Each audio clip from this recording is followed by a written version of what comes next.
हाँ भैया, जो हर लोगों के दिल दिमाग में एक नई रंगत नई रोशनी लिया देला।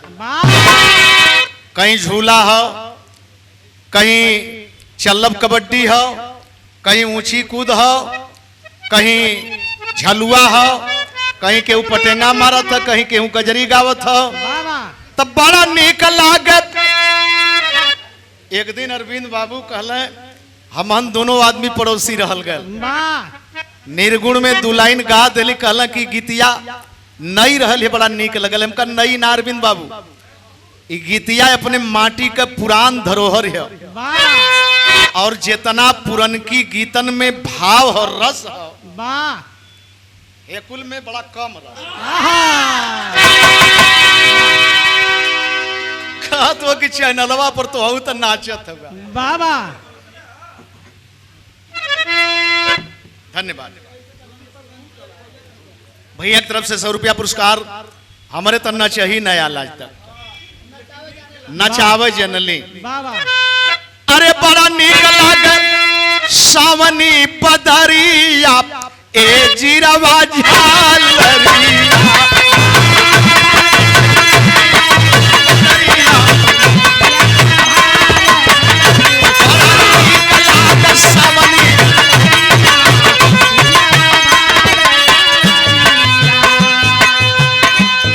मौसम झूमे खेत में किसान, झूमे खेत में किसान, लइका पुरनिया जवान।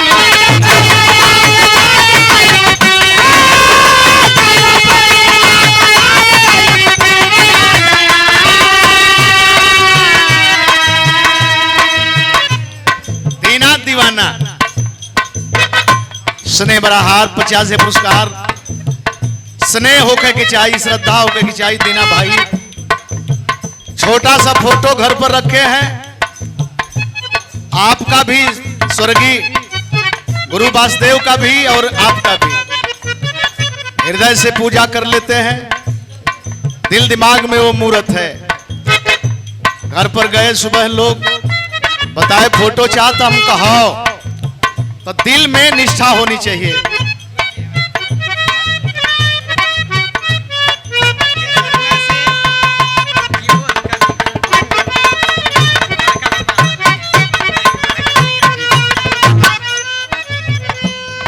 केसरुआ MLC साहब का भतीजा जी, बोध गुरु के भतीजा। 100 रुपया पुरस्कार स्नेह बराहार, बहुत बहुत धन्यवाद। झूमे खेत में किसान, झूमे खेत में किसान, लइका पुरनिया जवान। लइका पुरनिया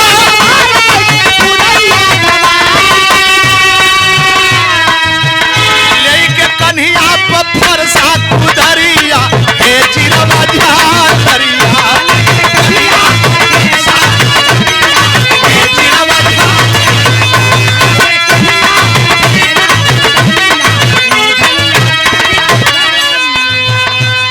अच्छे लाल भैया की तरफ से ये 50 रुपया पुरस्कार स्नेह बराहार, धन्यवाद।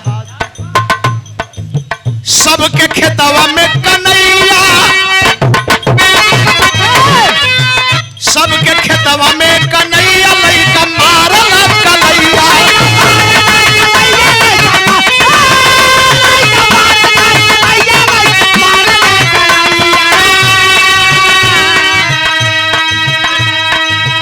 लइका मारल कलैया, लइका मारल कलैया, नीक लागत देखा, नीक लागत देखा सावनी फुहरिया हे जीरवा झालरिया।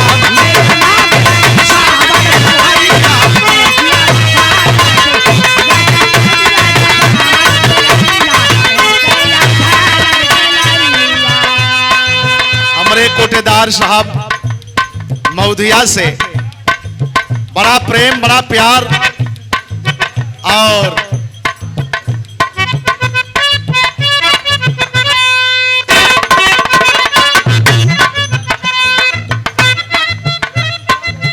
ठीक है शेखर बाबू,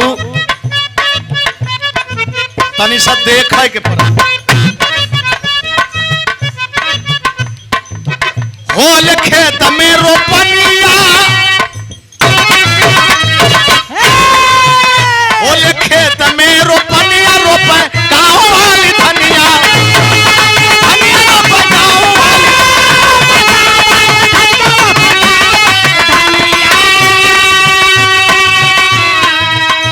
150 है पुरस्कार कोटेदार साहब, हमारे छोटे भाई, बहुत बहुत धन्यवाद।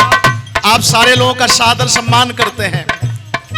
रोप गाँव वाली धनिया, रोप गाँव वाली धनिया, गाँव झूमी झूमी, गाँव झूमी झूमी, गाँव झूमी झूमी, सावनी कजरिया हे जिरवा झारिया।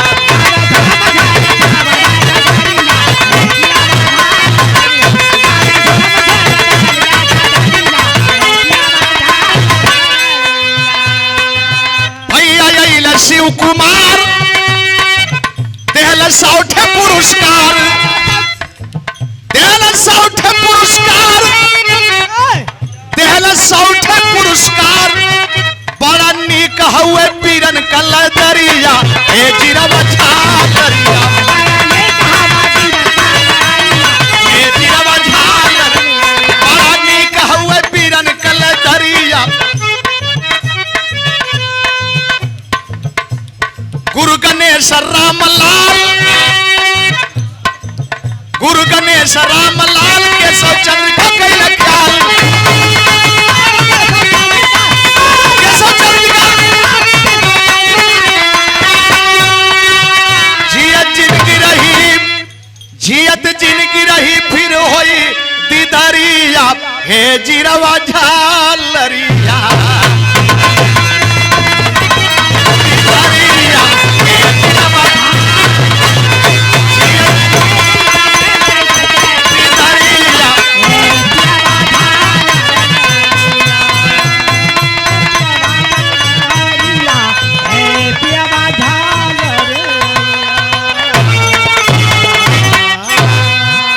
शेखर बाबू, नंदलाल को केवल गाना ही नहीं है, यहां पर नंदलाल को यहां पर कुछ बोलना है अपने लोगों के बीच में, क्योंकि मैंने बताया एक चीज अभी हम सबसे इबादत करते हैं,